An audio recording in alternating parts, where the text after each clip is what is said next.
برجر لحم أكلة الصغير قبل الكبير. لما ما يكون إلنا خلق نطبخ بنعمل شغلة سهلة وشهية وكلنا منحبها. خلونا نحضرها سوا.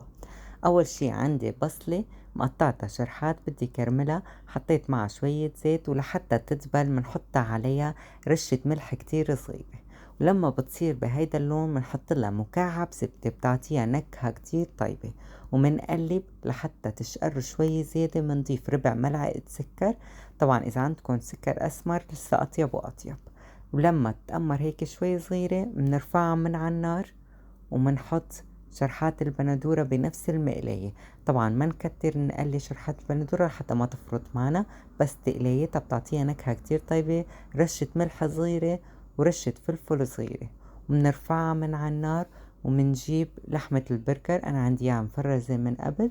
لحمة البرجر لازم تكون مدهنة، بمجرد ما يستوي أول وجه منقلبها ومنحط عليها شرحات الجبنة. على بال ما يستوي الوجه اللي تحت بتكون الجبنة ساحت. للساندويش أنا أمرت خبز البرجر بشوية زبدة. هون عندي صوص أنا كتبته فوق مايونيز وكاتشب وخردل، كتبت لكم المقادير.